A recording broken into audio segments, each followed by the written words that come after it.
Hey everyone, I'm Jamie. I'm a grateful Christian in recovery from drug addiction and alcoholism. Rochelle, do you feel like a celebrity every week with the mic on? This is the first time I had one of these on, and I feel so cool right now. Congratulations to everybody that picked up tonight. That is so amazing to see everybody that came up here, and good job. That's the first one. After that, you got to work for it. So with that being said, I'll get into my story and tell you guys how I worked for it and how God worked for me.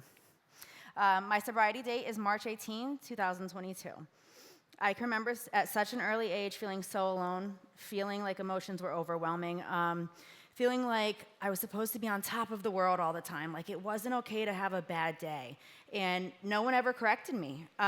I had no idea how to cope with anything I felt, so I grabbed onto chaos any way that I could, anything to dull what I was going through. I'm an only child. My selfishness was out of the world. Still is.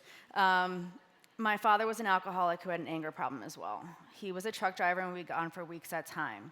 He would physically harm my mom, and I could vividly remember the fear that I would feel when my mother would say, "Jamie, it's time to clean your room because your father's on the way home." When I said something wrong, I could see this very specific vein pop out of his forehead and would be terrified about what would happen after that. From a young age, I learned how to lie, out of fear of what the truth would bring. I also learned that it was okay to stay in situations where I was miserable. My mother raised me the best she could with the awareness that she had. Unfortunately, that awareness allowed her to dump her feelings on me, and I felt the constant need to be the source of my mother's happiness. I felt as if I was loved conditionally instead of unconditionally. I can still feel the fear of standing outside my parents' room while my dad would physically harm her, and I would try to figure out what to do. Do I protect her, or do I put myself in harm's way? I blamed my mom for a very long time when I could not remove myself from miserable situations and relationships. When you love with someone, you stay with them no matter what, right? When you're in a horrible job, you stay there because you show your loyalty no matter what. I don't blame my parents or my life of drug use, but I do know that for the first time I drank, smoked marijuana, or took prescription pills was the first time I felt like I had control over my emotions, and I believe that the euphoria I felt was the way I was supposed to feel all the time. I was showing signs of untreated alcoholism and untreated drug addiction before I started drinking or using drugs. I constantly felt irritable, discontent, anxious, or depressed. And of course, not being able to identify what those were. Despite all these things, I loved both my parents greatly, and I still do. One of the many things that my mom instilled in me was a relationship with God. I did not come to experience an actual relationship with God until later on in life. I was brought up going to church every Sunday, holidays, and regular religious classes. I did not grow up hating God or thinking that God hated me, but I do remember feeling like I was going to catch on fire every time I walked into the church, because the God of my understanding at that point in time was the God that was punishing me every time I did something wrong, until I recited a specific prayer that I was told to say. Even through all of this, I knew there was a God out there. It didn't take long after drinking and using drugs for the first time for me to lose control and stand out from others. I would always be the one looking for more or needing more to get to the point that I wanted to get to. I never drank to just sip, and I never used to just feel good. By the time I wanted to do that, it was already too late. I was always just missing that mark. It did not take long for me to lose that power of choice that we talk about. All the bad decisions came with that. Not only was I using many different kinds of drugs and drinking whatever I could get my hands on, I was also lying, stealing, cheating, physically harming others, losing the little bit of control of my emotions that I did have even more. I was using heavily and drinking heavily prior to turning 18. But once I hit 18, I started to get into legal trouble. From the age of 18 to the age of 24, I managed to get arrested 16 times. And the only reason I know that amount is because my son went and looked it up for me. 10-year-old son went and looked it up for me. That is more than 2 times a year. At 18 years old, I got my first arrest, and my parents gave me the ultimatum to either stay in jail or go to rehab. So I went into rehab where I was not ready to change yet. I was 18. I didn't have that awareness yet. I didn't have that emotional awareness either. And when I went in there, I thought that they were teaching me how to use drugs on the weekend and how to drink here and there, like normal people. These types of situations continued throughout the years. I continued to get in trouble, get into financial instability, destroy relationships, and lose myself entirely. I would go into different facilities and I would be ready to quit living how I was living. I would go to AA meetings, NA meetings, CA meetings, Choose Recovery, and I would try what I thought was my best. I had no idea what I was actually dealing with. I had no idea what I was. I had no idea that I was bodily, mentally, and spiritually different from other people. During that time of my life, I don't even know if I blamed others for this problem because I didn't realize it was a problem. I was rushing through life on self-will and moving too fast to even know what was happening. It was all a blur. I got arrested for the last time in 2011 when I was 24. That time I was done. I swore I was done. I blamed drugs and alcohol for putting me in that position, and I swore it off. I took a year sentence and was sent to prison. I turned 25 in prison, spent Christmas in prison, other holidays in prison, and I saw my dad for the last time when I was in prison. He died from untreated alcoholism a few months before I was released, and I hated him for that. I didn't understand it. I vowed to never do drugs again. I swore I was not going to be like him. I was going to be different. How could he not love my mother and I enough to stop? I would never be him. Every time I messed up and every time that I went to jail, I found God. My go-to would be praying, reading the Bible, and judging others for what they were or were not doing. I still had no idea the nature of the beast I was dealing with. I had no idea what an alcoholic or an addict was, and I definitely had no idea how to play God. I was an addict because someone told me I was an addict, not because I understood what I was. Even while in prison or jail, I was still trying to play God, not understanding that it was my spiritual sickness and my will that constantly caused me to lose my time from my life. That's what I was losing in reality. It wasn't that I lost my dad or my money or my car. It's that I was constantly losing time. And that's something that remained with me for so many years, was that feeling of guilt and pain from that loss of time that I couldn't get back. One thing that I did gain in prison, though, was a beginning. I think it's the first time that I actually felt free, like I could start over, like I had to deal with my feelings without something else in the way. I felt joy. I started to go to meetings and church in prisons for once, and I felt free. I felt like everything was going to be okay. I decided that I was going to continue this life when I got out, and I did. I did it for a few years. I continued to go to meetings and to church. I got a sponsor, and I started working steps because that was what was suggested to me. I had a job. I bought a house. I had my first child. I got high again. I did all of those things, but without complete honesty and surrender. I didn't continue working my steps. I made a beginning. I wasn't honest about everything when I was working them, and I didn't help others. I traded meetings for church. I believed that God alone could keep me sober, and I laughed at meetings. I decided that I was the exception to the rule. You drug addicts and alcoholics need meetings, but look at me staying clean and sober over here just on church. I got high again.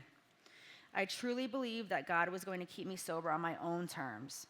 I would go to church and then smoke weed on the weekends. I would go to church and steal money from my boss. I would go to church and go home and try to control every relationship I had around me. My life was the definition of faith without works is dead. I had the faith, but I had it on my terms, and I definitely did not have the action. I had my second child in 2018, a beautiful baby girl. I continued to get high. I was my father. I was all of those mothers that I judged while being in meetings during my previous sobriety. I spent 3 years of my life after my daughter was born in complete desperation and hopelessness. This time, I knew I had a problem, and I knew I needed to stop, but no matter what I tried, I could not stop. There had been a few times before that I was able to stop and stay stopped for short periods of time with no work based off fear and consequences. This time, I was past that. Any resemblance of control or willpower that I had previously was gone completely. My belief in any type of God was gone. If there was a God, he wasn't going to help me, and couldn't he see how desperate I was? Couldn't he see how bad I wanted to stop during those moments of clarity at 3 a.m.? I got really bad in those 3 years that I was using. I tried everything I could to think of to stop, and it was never enough. One night after being out of town all day at a football game, because drug addict or not, I still had an image to uphold. I had a few football players over my house. I had been doing stuff all day. I took my daughter at 3 at the time and my nephew 6 at the time to go to get pizza and go to the store. I went to the 7-Eleven. I went inside while they were in the car. They were in there for 15 minutes, and I fell asleep in the store. The cops got called. I begged them to not take my children. I prayed to God. And the way I felt in that moment is what the AA Big Book calls incomprehensible demoralization. I was disgusted with myself. I hated who I was and who I'd become. I would love to say that I stopped that night and entered into treatment, but I didn't. I went home, wiped my tears, forgot how I felt just moments before, and did the rest of the drugs I had. I lied and hid my life for about 6 more months until I finally got to the point where there was a moment of clarity that I had, and I held on to it long enough for the miracle to happen. I got honest. I stopped making excuses, and I started to get honest with the people around me. I gave my kids to their father, and I signed myself into detox, and shortly after, a 28-day program. It didn't take long for me to realize that God was doing for me what I could not do for myself. When I went into detox that first night, they drug tested me and found out the pills that I were buying were pressed with fentanyl and meth.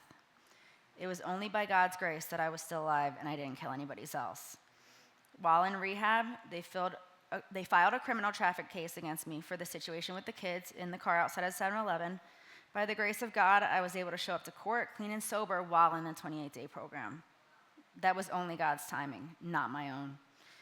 It was this time in recovery, this time in detox and rehab again, where I found God. But I found a true relationship with him, not on my own terms, but by the way he showed me his power and grace. God allowed me to continue to push through that rehab and successfully complete it. It was not easy. There were times I was so emotional and against my kids so much that I wanted to walk out those doors and leave. And instead, I continued to pray. But differently than I ever did before. I didn't pray for selfish things. I prayed for God to show me what he needed to show me, and no matter what it was, that he give me the ability to handle it accordingly. This time, I also took action. I would sit up with others at night and read stories out of the CA Big Book, the CA Hope, Faith, and Courage book, instead of watching movies. I would be engaged when I had classes. I would share when outside meetings came in.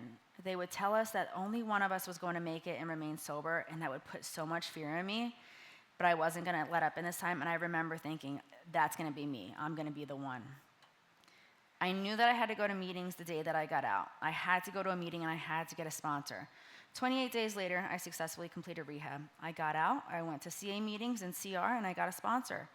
I didn't know much about recovery because I never listened, but I knew the one thing that all sober people had in common was that they worked the steps. The night that I got out of rehab, I went to a meeting and asked someone to be my sponsor, and she said no because she had not gone through her steps completely. Something was different this time. I didn't feel abandoned. I didn't feel rejected. I felt a gentle push from God to do what I needed to do to get to where I needed to be. I reached out to a friend in CA and asked her if she still went to the meetings that we used to go together. She said yes, and I met her at one and sat next to her and her sponsor. After the meeting, they asked if anyone was willing to be a sponsor, and women raised their hand. My sponsor did not raise her hand. And I asked her, why isn't your hand raised? What if I wanted you to be my sponsor? And she looked a little taken aback, but said, okay, I'll sponsor you. We met once or twice a week, and I dove right into my steps and didn't let up. I had a spiritual sickness that only a spiritual awakening in God could cure, which was brought about by thoroughly working the 12 steps as outlined in the Big Book. I went through the first few steps, and I knew that I was an addict and I needed God's help. I got to step 4 and step 5 and was shown how I was selfish. I was shown that I cheated on every one of my relationships, whether I was high or not. I was shown my spiritual sickness and my character defects. I got to the step where I had to make amends, and I remember being so scared of some of them. The ones that I was scared of the most has had the most profound effect on me and has allowed me to help other people and be of service to God. Steps 10, 11, and 12 are my growth steps. Whether I'm at work or in a recovery setting or my home, the steps help me every day.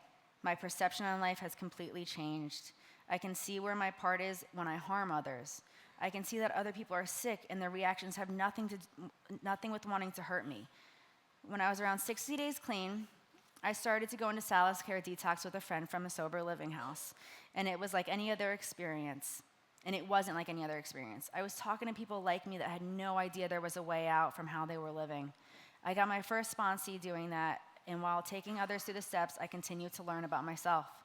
I was working at a job in early sobriety where I was miserable. For the first time, I didn't stay in that situation. I prayed to God and I got another job, a job that allowed me so much growth and showed me how much worth I have and what I can do if I allow God to remove fears from me that come from my childhood. My children have changed. They strive to be great and to treat others with love and respect because they see their mother do it. When I slack a little bit, they're the ones that ask me, hey, Mom, can we go to church? Can we go to CR this week? God has shown me so much grace, and he's put people like me in my life that have helped me with recovery and with life. God has shown me so much grace that he has allowed me to give that back. I can't keep what I have if I don't give it away, and I can't stay sober if I don't show God's grace and love to others on a daily basis. As a result of the steps, I've had a spiritual awakening. The obsession has been removed. I went through a few situations in early sobriety that felt so stressful to me, but I remember thinking, I don't even feel like using. I woke up one day and it was gone. There was such a long time where I didn't think I was going to stay sober for a day. Not only has this obsession been removed, but also has the guilt and the discontent I once felt. Today, my problem is not the drugs and alcohol. My problem is, always has been and always will be me and the way I react. But today, my reactions have changed, and I have found a better way. For so long, I didn't know what God's will was for me or what my purpose was. Now I truly believe it's for me to help others like me, and through doing that, I continuously learn more about myself, my addiction, and God's love. Thank you, guys.